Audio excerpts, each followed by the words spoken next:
আমাদের only the বাইবেলের দর্শকবৃন্দ, আপনারা এই মুহূর্তে কোনো উদ্বেগের সম্মুখীন হচ্ছেন, সেটা কি ওজন কমানো, স্বাস্থ্য, পদোন্নতি, নাকি পারিবারিক সম্প্রীতি? যদি বিষয়টি সহজে সমাধান করা যায়, তবে তা ঠিক আছে, কিন্তু যদি এটি কোনো দুরারোগ্য রোগ, দীর্ঘস্থায়ী পারিবারিক দ্বন্দ্ব, অথবা কর্মক্ষেত্র বা শিক্ষা প্রতিষ্ঠানে অবর্ণনীয় সংগ্রাম হয়, তবে তা উদ্বেগের কারণ হতে পারে। যদি আমরা এমন কোনো পরিস্থিতির সম্মুখীন হই যা মানুষের সামর্থ্যে সমাধান করা যায় না, তবে হতাশায় জীবন কাটানো ছাড়া আমাদের আর কোনো উপায় থাকে না, তাহলে জীবনের এই সমস্যাগুলো সমাধানের কি কোনো উপায় আছে? আসুন, মার্ক ৯ অধ্যায়ে লিপিবদ্ধ ভূতগ্রস্ত ছেলেটির বাবার উদাহরণের মাধ্যমে আমরা তা জেনে নিই। মার্ক ৯:২৩। যিশু তাকে বললেন, যদি তুমি পারো, যে বিশ্বাস করে, তার জন্য সবই সম্ভব। জীবনের সমস্যা সমাধানের চাবিকাঠি হল সর্বশক্তিমান ঈশ্বরের উপর বিশ্বাস রাখা। যদি আমরা ঈশ্বরের উপর বিশ্বাস রাখি, যিনি সবকিছু করতে সক্ষম, তবে তিনি আমাদের সম্মুখীন হওয়া সমস্ত সমস্যার সমাধান করবেন। মার্ক ৯ অধ্যায়ে আমরা এমন একজন পিতার বিষয়ে পড়ি, যার পুত্র শৈশব থেকেই ভূতগ্রস্ত, বোবা এবং বধির ছিল। মার্ক ৯:২২ পদে পিতা যিশুর কাছে মিনতি করে বলেছিলেন, ঈশ্বর প্রায়ই তাকে বিনাশ করার জন্য আগুনে ও জলে নিক্ষেপ করেছেন। কিন্তু আপনি যদি কিছু করতে পারেন, তবে আমাদের প্রতি দয়া করুন এবং আমাদের সাহায্য করুন। পিতার এই কথা, আপনি যদি কিছু করতে পারেন, তবে আমাদের প্রতি দয়া করুন এবং আমাদের সাহায্য করুন, বিশ্বাসের কোনো স্বীকারোক্তি ছিল না। এর কারণ হল, যিশু এমন কেউ নন যিনি কিছু কাজ করতে পারেন এবং অন্যগুলো পারেন না। এই অংশটি দেখায় যে, পিতা ভাগ্যের আশায় এসেছিলেন, বিশ্বাস ছাড়াই। তখন যিশু বললেন, যদি তুমি পারো, যে বিশ্বাস করে, তার জন্য সবকিছুই সম্ভব। যিশু পিতার বিশ্বাসের অভাবের দিকে ইঙ্গিত করলেন। উত্তরে ছেলেটির বাবা স্বীকার করলেন, আমি বিশ্বাস করি, আমার অবিশ্বাস দূর করতে সাহায্য করুন। বাবা কেন প্রথমে স্বীকার করলেন, আমি বিশ্বাস করি, এবং তারপর বললেন, আমার অবিশ্বাস দূর করতে সাহায্য করুন? যদি আমাদের হৃদয়ে সত্যিই আধ্যাত্মিক বিশ্বাস থাকত, তবে অবিশ্বাস দূর করার জন্য সাহায্য চাওয়ার কোনো প্রয়োজনই হতো না। যখন ছেলেটির বাবা বললেন, আমি বিশ্বাস করি, তখন তিনি স্বীকার করছিলেন যে তার বিশ্বাস আধ্যাত্মিক নয়, বরং তা ছিল বৌদ্ধিক বা জাগতিক বিশ্বাস। ছেলেটির বাবা লোকমুখে জানতেন যে, যিশুই সেই ব্যক্তি যিনি আশ্চর্যজনক অলৌকিক কাজ করতেন, ভূত তাড়াতেন, অন্ধদের চোখ খুলে দিতেন, বধিরদের শুনতে দিতেন এবং বোবাদের কথা বলার ক্ষমতা দিতেন। কিন্তু এই সবই ছিল জ্ঞান এবং জাগতিক বিশ্বাস। এই ধরনের বিশ্বাস নিয়ে বাবা ঈশ্বরের উত্তর গ্রহণ করতে পারছিলেন না, তাই তিনি স্বীকার করলেন, আমার অবিশ্বাস দূর করতে সাহায্য করুন।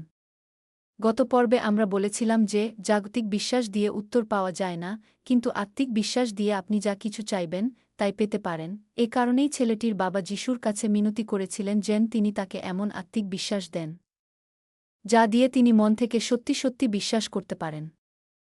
পিতাকে নম্রভাবে আধ্যাত্মিক বিশ্বাসের জন্য প্রার্থনা করতে দেখে যিশু মার্ক ৯:২৫ পদে আদেশ দিলেন, হে বধির ও বোবা আত্মা, আমি তোকে আদেশ করছি, তার ভেতর থেকে বেরিয়ে আয় এবং আর কখনও তার মধ্যে প্রবেশ করিস না। সঙ্গে সঙ্গে ভূতটি বেরিয়ে এল। ঈশ্বরের সাড়া পাওয়ার জন্য কি প্রয়োজন? প্রথমত, একটি ইতিবাচক স্বীকারোক্তি আবশ্যক।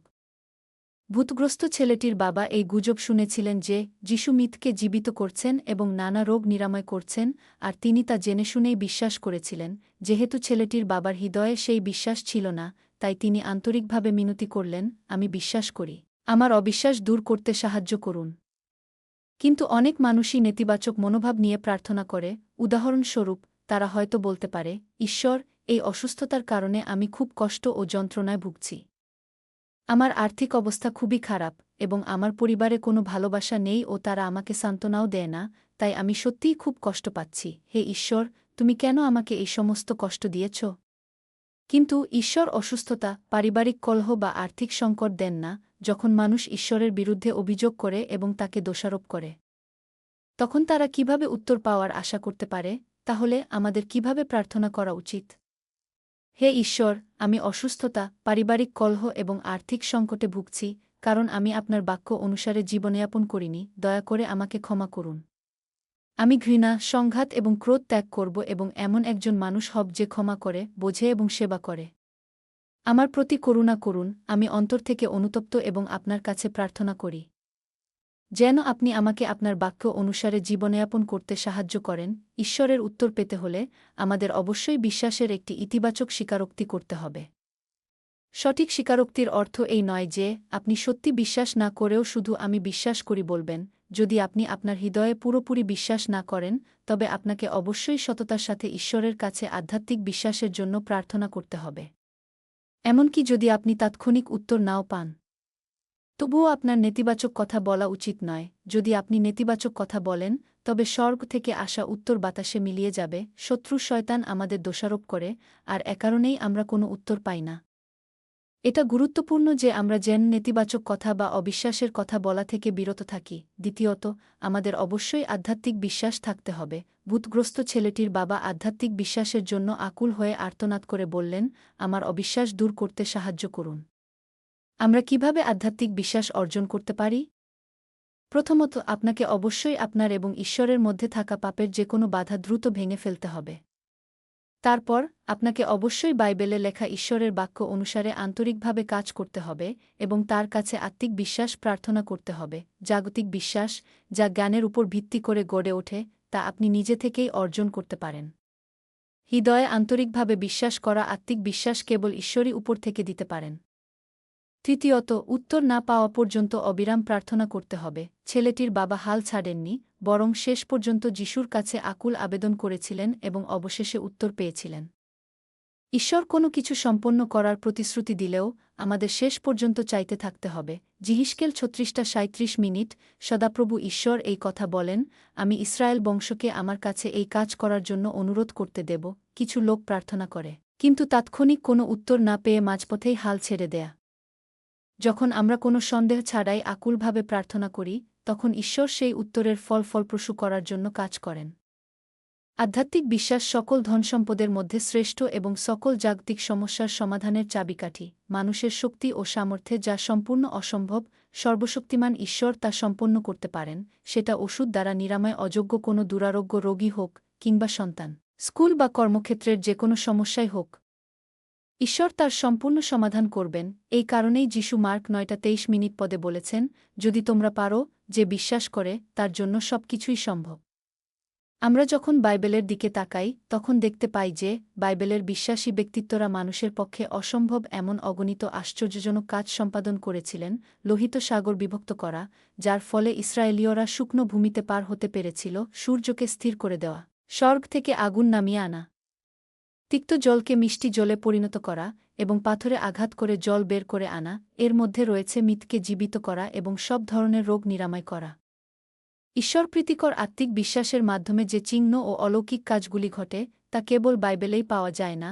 আদি মণ্ডলীর মতো মণ্ডলী এবং ঈশ্বরের লোকদের মাধ্যমে শক্তির কাজ আজও প্রকাশিত হয়ে চলেছে। আমাদের মণ্ডলীতে ক্যান্সার, যক্ষ্মা, স্ট্রোক, সেরিব্রাল পলসি, ডিস্কের সমস্যা, আর্থ্রাইটিস, লিউকেমিয়া এবং এইডসের মতো দুরারোগ্য রোগের কারণে আশাহীন জীবনযাপনকারী লোকেরা বিশ্বাসের মাধ্যমে সম্পূর্ণরূপে সুস্থ হয়েছেন।